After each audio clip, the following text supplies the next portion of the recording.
Kyber hacker messages are super interesting. The latest that we got was on Thursday morning, late Wednesday night Eastern. Basically a bit of background. Kyber is one of the earliest or one of the first AMMs to exist in DeFi, one of the first decentralized exchanges. It was founded in or launched in 2018.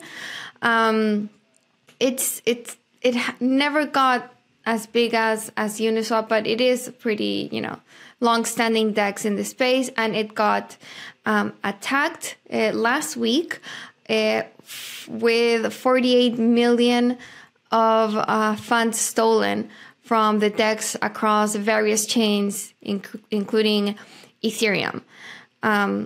It's very unfortunate, but not unfortunately such an uncommon thing to happen in DeFi.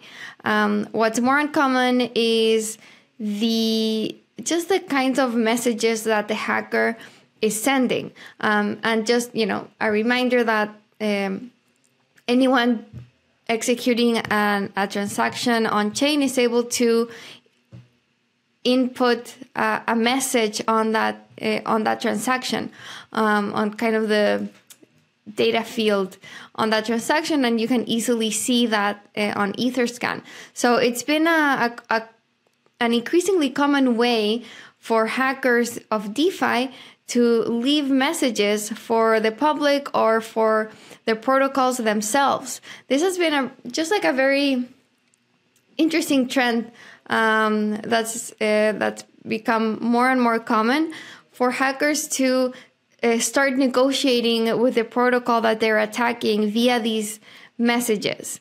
And it usually does work out that the protocol team agrees to give the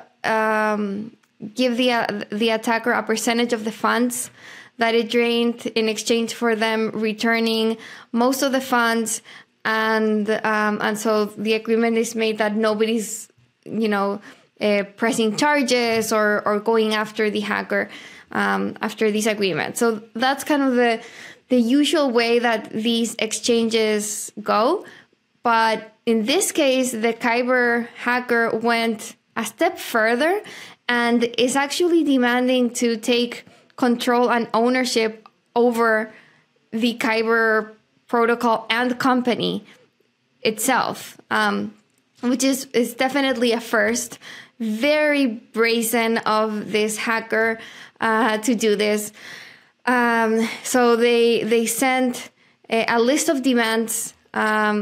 They said they want complete executive control over Kyber, the company. They want temporary full authority and ownership over Kyber DAO to enact legislative changes. And they want all legal documentation pertaining to the company's, legal structure and so on. They want all of Kyber's on-chain and off-chain assets. And then they are so gracious, quote unquote, to offer severance packages to employees who want to leave. They offer to buy out executives of the company. Just very crazy. I don't know what they expect to come out of this or why they think the Kyber team will agree to these demands. There are more and more sophisticated ways of catching on-chain attackers. I'm sure, it's very likely that if Kyber went after this hacker, they'd end up catching him. So I'm not sure why he or she or they believe they have such leverage over Kyber to be able to make these demands. So, I don't see this succeeding. Of course, we'll see.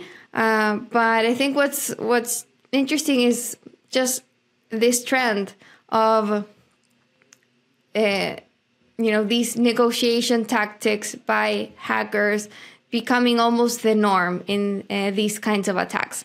So we'll keep you posted on how this story develops.